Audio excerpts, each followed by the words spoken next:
Welcome to Horror Rewind. This is Kelly Florence. And I'm Meg Hofdahl. And today we're talking about, I know what we're talking about, but I'm trying to think of the song. Dee dee dee dee dee dee dee dee dee dee dee dee. Good. That was good. We're talking about Halloween. I always want to do something like dun dun dun, but it's always anticlimactic. Like our lives.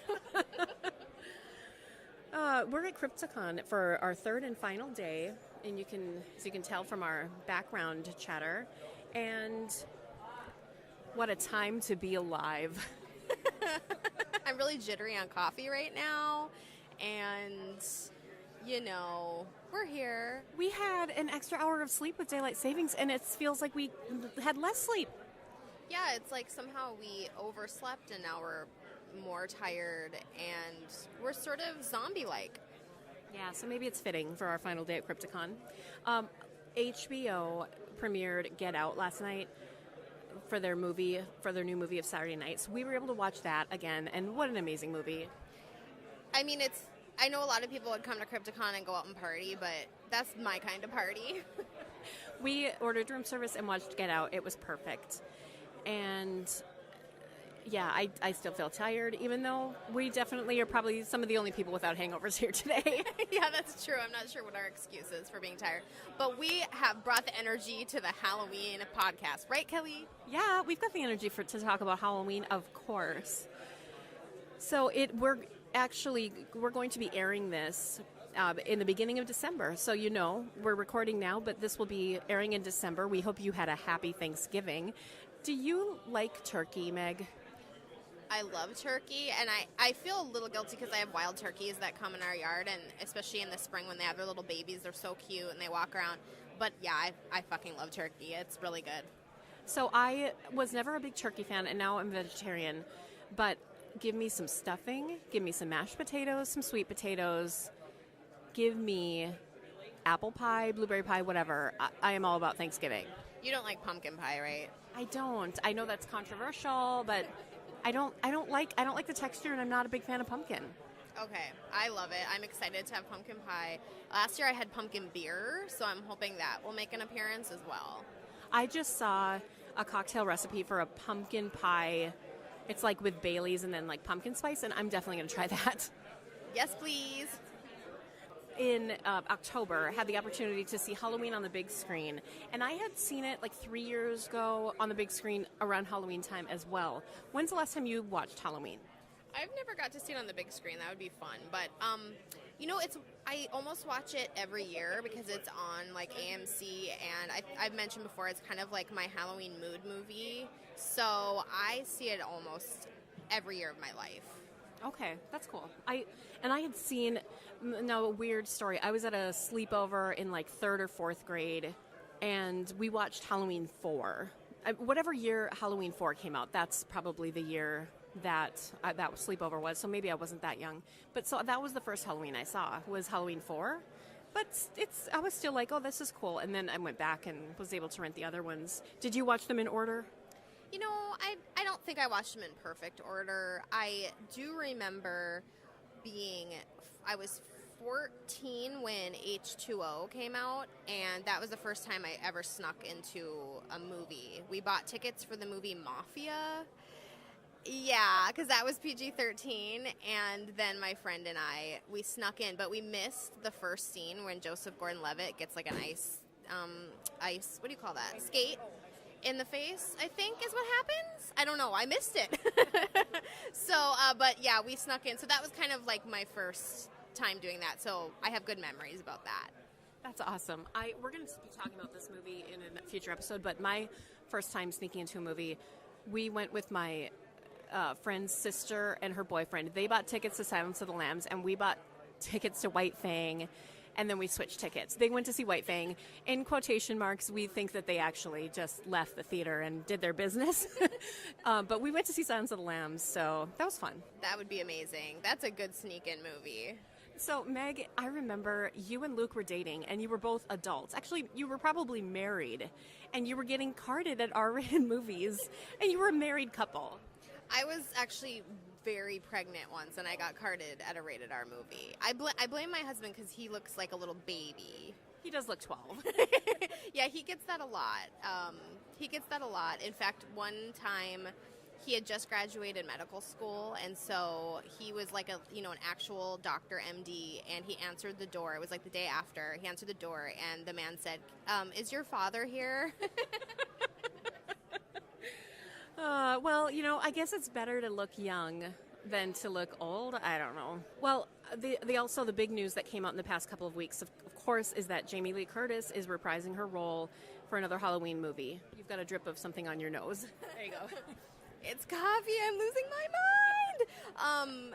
Yeah, that's so exciting. So she technically dies in, is it Resurrection or something? I don't know. You guys, I don't know everything.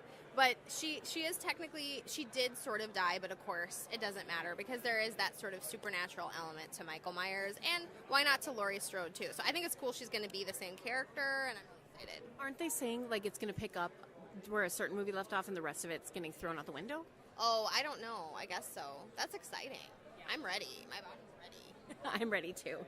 Do you want to tell us a few facts about Halloween? Like, what year did it come out? It came out in 1978.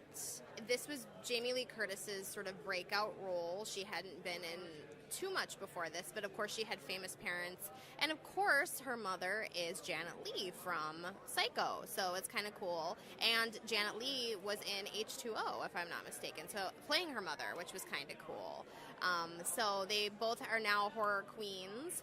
And, oh my gosh, it has Donald Pleasance in it. And I thought it was interesting when I was watching it this time that it said Donald Pleasance in Halloween, I noticed. So I was like, okay, so who is this Donald Pleasance man?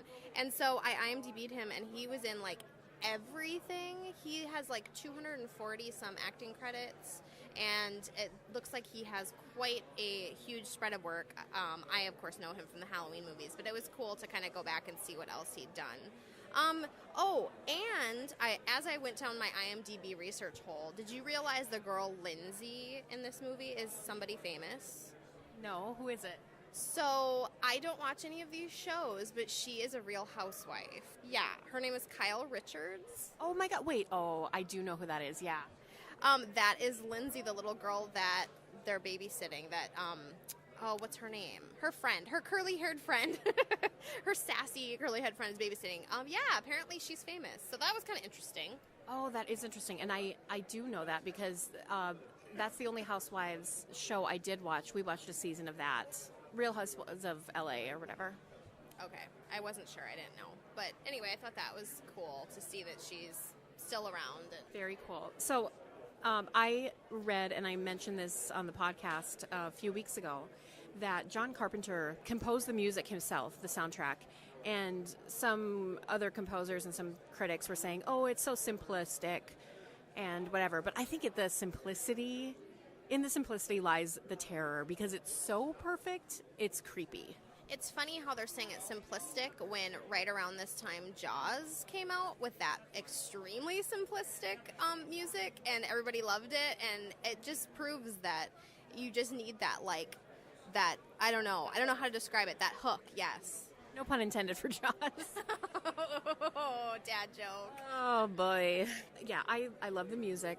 And it sets up the town and the feeling so well. I love the long, drawn-out setup. Well, I mean, I guess it's not long and drawn-out in the beginning. I mean, there's a mental hospital full of patients that's escaping. I love that it's, like, dark. I keep getting coffee on my nose. I'm not sure what's happening. I love how it's dark, and when the mental patients are all out, and they're, like, in their little white gowns, and they're all walking around. But I have to say, I love the opening of Michael killing his sister as a child. I mean, it's so chilling. When we were talking about Children of the Corn way back, and we were like, kids killing just because they want to kill, not because of any supernatural element, is fascinating. So I love that setup to this movie. Yeah, and I think that's more terrifying than any explanation. Like, Children of the Corn went too far with its explanation, in my opinion. I just have creepy kids killing people. That is terrifying. There was never any like, oh, he is this, or he went through this and this is why he killed his sister, or there was no, it was just like, he's crazy and he did this, and he's wearing this little like clown costume he trick-or-treated in, and it's just like that juxtaposition of like innocence and violence. It was so cool. So it's one of my favorite openings. Yeah, it's perfect. So there's that, then there's the mental hospital thing, and then there's the entire setup of the main character and going to school, and she's starting to see glimpses of Michael Myers, but she's not really sure, and it's just so well done. I love the girlfriends too. I feel like, I mean, of course they all kind of fit into an archetype, but I feel like their interplay with each other is really funny and unique, and it's not like every girl interaction I've seen in horror movies. Yeah, I feel like it's really real, too, because they talk about real things, they interact in a real way. They have interest in boys and those interactions and everything, that's fine, but it's so funny. That couple, after they have sex and she's like, they're smoking, she's like, go get me a beer. That's reality. Also, just to fast forward to that scene when that couple is killed, I love how cheeky Michael Myers is in that part. I always forget how cheeky he is when he puts the sheet on and the glasses. I mean, who knew Michael Myers had such a sense of humor? Yeah, like, let's give him more credit for that, right? That was hilarious. And so the deaths are great. Oh, there's that buildup when she's washing her clothes and she can't get out the window. You think, like, she's going to die right there, but she doesn't. Yes, and when she does go to the car and it's locked, and then she's just like la-di-da, and then she comes back to the car and it's open, and we would all just like not even think about it, but then she had that moment where she realized while she sat down that it was unlocked, and that's right when he came to get her, and that moment where he's choking her is really intense. I find these killer movies where it's like this real person. I mean, he's just a crazy psychotic killer. That is more terrifying to me a lot of times than the supernatural element, because this could really happen. Oh yeah, I mean, we were talking just the other day about like the reality that somebody could walk into your house and stand in the corner of your bedroom and stare at you. I mean, like, that is a real thing. But what do you think about that there is a supernatural element? Because he gets shot a million times and he lives. Yeah, I mean, I guess they needed to set that up because they wanted some sequels, right? I don't know. Yeah, I mean, that's really the only reason behind it, I guess. But he does survive, and it doesn't really make any sense, right? I mean, that, to me, if you look at the movie at face value, it doesn't have a supernatural element, but then it's kind of like confusing then at the end. Yeah, I don't know. I mean, I guess we just take it as like the creepy thing, and then there's like, oh, there's more to learn about this. I don't know what I think about that. I haven't really thought about it. It's a lot to process, because it's sort of like Friday the 13th didn't have a supernatural element, and then through the sequels it did, so that it can have sequels. And I guess it's the same thing with Halloween. So what else stands out to you about this movie? I love Laurie.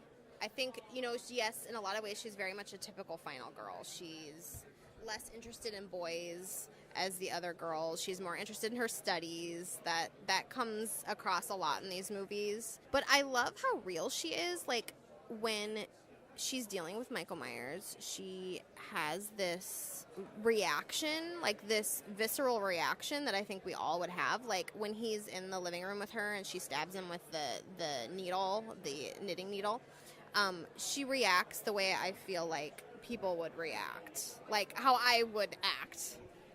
I agree, and I think, I heard somebody say, like, oh, well, keep stabbing him, make sure he's dead, and it's like, but if this was actually happening to you, I don't know that we would. Like, it might be, like, terrifying enough that you went that far and that you're in that situation. It's not like we're all in a zombie movie and we know to keep killing the zombie. If I stabbed a human being, I really highly doubt I would be able to, like, stab them again. Even if there was somebody who were trying to hurt me, like, I don't know. Yeah, exactly. So when she kind of, like, collapses down into the couch, you're kind of like, oh my, get up. But at the same time, you feel like she's reacting how a teenage girl would. And then, of course, there's the chase scene. Oh my gosh. And this element that she is protecting these kids. She's babysitting the two kids now, and she's trying to protect them, and she's telling them what to do to get to safety. And I even though I have seen this so many times and so recently, I still feel for those kids and I still worry about them getting out. I know most listeners have probably been in a situation where they were babysitting, and I certainly have. And it's funny because as women especially, we're told from the time we're kids that we're prey and we're victims and we need to be careful. And then when we're about 12, we are put in houses by ourselves to take care of children. And I think that's where this babysitting thing has really come into horror movies, because it's, for a lot of us, especially females, it's the first time we're alone and the first time we're responsible for other human beings, and we feel so vulnerable. So the fact that Michael Myers sort of preys on this is really scary. What do you think about the fact that he is this silent killer and he really is like the antithesis of a Freddy? I think that's scarier because you don't even know why he's doing it. There's no reason. You can't reason with him. You can't even see his face. You can't tell if he's angry at you, if he thinks this is fun, if there's just a blank stare underneath there, and that's so creepy. And they do that little quick view of him, and it's like, ew, that was awesome. Okay, what do you think about... this is something I complain about all the time, is that the female gets the climax stolen from her. What do you feel about Donald Pleasance coming in and shooting? Yeah, I do. I don't love that the climax is stolen from her, because I kind of wish that she had been able to take him out. But also, at that moment when you're watching it, I'm still thankful that he comes in to do it, because it's like, oh, thank God, it's over. Even though, really, it's not. Yeah, and she puts up one hell of a fight. So it's certainly not like she was cowering in the corner and not doing anything. I mean, when she sees Michael Myers, when she's upstairs and she realizes he's there, she thinks of those children right away. I had a scary experience when I was about 13. I was babysitting two little boys, and we were playing outside in their yard, and their parents had not told me that there was a dog that they were dog sitting in the garage. And I opened the door and I had the two little boys with me, and this dog was vicious and it wanted to kill us. And I remember in that moment, it was like the first time in my life I was like, I have to like protect these kids because they're littler than me. And I remember pushing them out, and thankfully we all got away safe, and my parents were very mad at these people, of course. But anyway, it was one of those scary moments where you're like, oh my God. And then in the moment, you do the right thing at least, and you protect the little kids. But she did such a good job of like pushing the little kids into the door and being like, do this, do that. Like it was cool to see because she took charge. Yeah, she was definitely a strong character. A great part of this movie. It's called Halloween. It happens on Halloween. Michael Myers is wearing a mask. There's that element that, well, it's just a costume. It's just a guy in a costume acting creepy. And they don't really explore that because we don't see other people in costumes like being creepy, but it would be easy to dismiss. Like, oh, I'm just being paranoid. It's just Halloween. Yeah, I feel like they explore that a little bit in Halloween 2 as well. But yeah, I mean, it's the one day of the year that if somebody is walking around in a costume like that, and now, of course, people are in Michael Myers costumes all the time, we would be like, whatever. Oh, I just had a flash of, is it Halloween 4 that Paul Rudd's in? Which one is it? Okay, there's so many. I'm trying to think of which ones are the best. I think Halloween 2 is have you seen that one? Yeah, Halloween 2 is great. Okay, if you had to choose who you pledge your allegiance to, Freddy, Michael, or Jason? I'd pledge my allegiance to Jason. Oh, this is tough. I don't know. I think I have to say Jason because Friday the 13th is my favorite probably of the three. But Halloween it's a close second. The reason for that is because Jason's backstory, and I feel so sorry for him. First of all, he had his physical disability. He was bullied. He was teased. He actually drowned, or maybe he didn't. I don't know, depending on if you go past the first one. He witnessed his mother die. I mean, I guess we have to, because otherwise Jason's not even in the movie. He witnessed his mother die. Like, he's just trying to get his life back together. By murdering teenagers. Yeah, so they invested the time in his backstory. I don't know if they've ever really invested much time in Michael Myers' backstory. I mean, he basically is nuts and killed his sister, and it's creepy as hell. But you're right. I think Jason is developed a little bit more. But the Halloween movie has that better final girl. So I have to give it to Jamie Lee for that. Oh yeah, definitely. If we're going by Final Girls, but also I'm not going to pledge my allegiance to Freddie because his backstory, I'm sorry, I don't sympathize for him. I mean, I think he's a pedo. So sorry. I mean, he's cheeky, but did we see Michael Myers in the sheet? It was so funny. Which one of the girls do you identify with the most? I guess I identify with Jamie Lee Curtis's character, Laurie, because I was always the one babysitting and my friends would be calling me and I'm like, I've got to watch the kids. Don't keep calling me. Because I would be nervous about it. I'd be like, no, I'm going to take this very seriously. And I also would have been the one to not tell a boy that I like them and then have a friend do it. And I would have been so embarrassed like she was. Oh, man. I don't know. I definitely have that Jamie Lee Curtis element to me, but I probably am like the sassy friend who's being mean. Probably. I mean, if I'm being honest with myself, I'm probably her.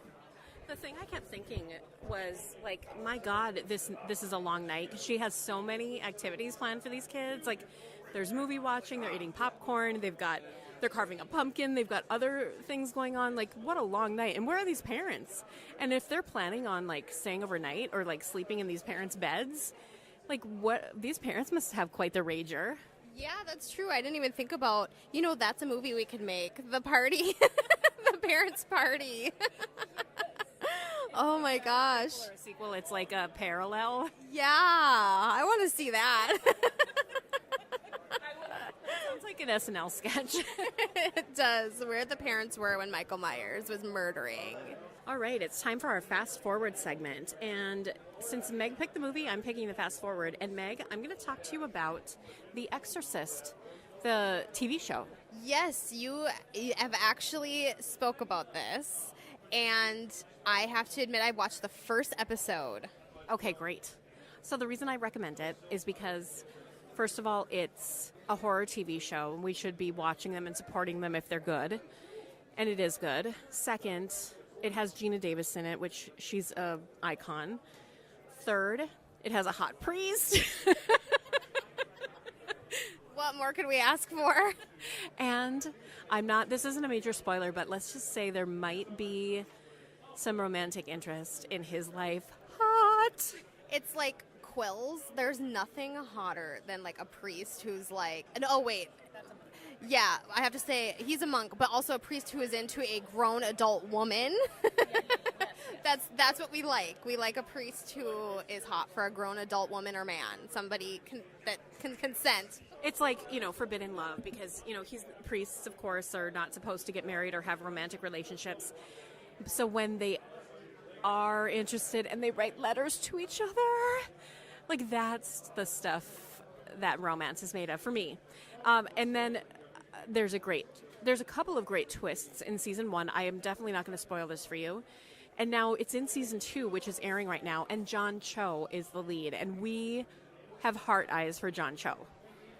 He's so talented and so freaking cute. I love him so much. And we'll watch anything with John Cho in it. So when Kelly told me he was in the second season, I was like, well, I better get to the first season. And my only hesitance is I love the movie The Exorcist, but overall, possession movies are probably my lowest rung of horror movies, or around the lowest rung. Yeah, they're my least favorite genre, too. It's got some lipstick right here.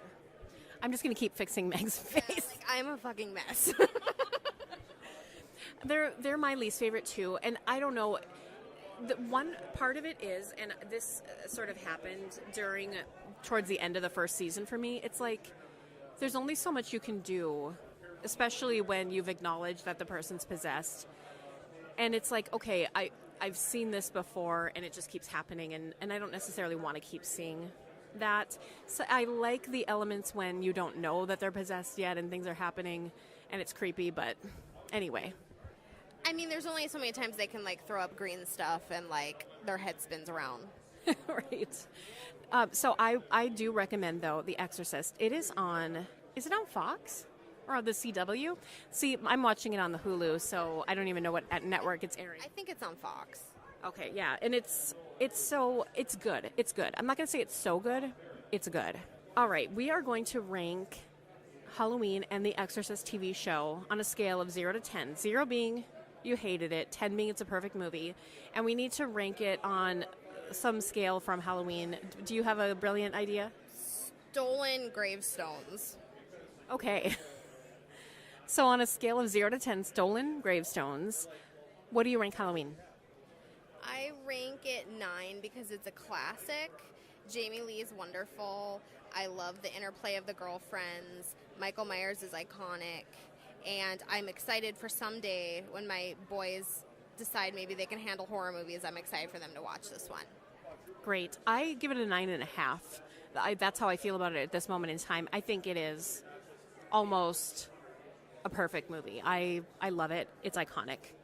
How about Stolen Gravestones 0 to 10 for, you've only watched one episode, but maybe you have to rank it in some anticipation. What do you rank the Exorcist TV show? I'll give it a 7 right now because there were a few boring moments in the first one, but there's a hot priest, and there was a good twist in the very first episode, and I was like, oh, snap. And Gina Davis is amazing, and so I'm torn. Okay, and I would rank it as an 8 because, yes, there are some slow parts and there's some stuff that I don't love, but overall, it's really well done, great acting, nice arc throughout the season and getting into season 2, and I think I'm liking season 2 more than season 1, and I know I'm a little biased, but I think I'm giving it an 8. Sounds good. So we are in December, and it's going to be a busy time for everyone. So we want you to drive safe, watch lots of horror movies, take some time for yourself, and try not to get stressed out. And I just realized we need to do some Christmas horror movies. Yeah. Do you have a favorite Christmas horror movie? I don't know if this counts, but can we please do it? Scrooged. Yeah, I love Scrooged, and that's got some elements of horror. Most recently, I love Krampus with Adam Scott. Adam Scott! And there's a great Finnish horror movie about Krampus that's like more terrifying, like horror in the horror realm. So maybe I'll have to have you check that out when we talk about that one. Yeah, I didn't know that. So have a great December, everybody, and we'll see you in the horror section. Bye, guys.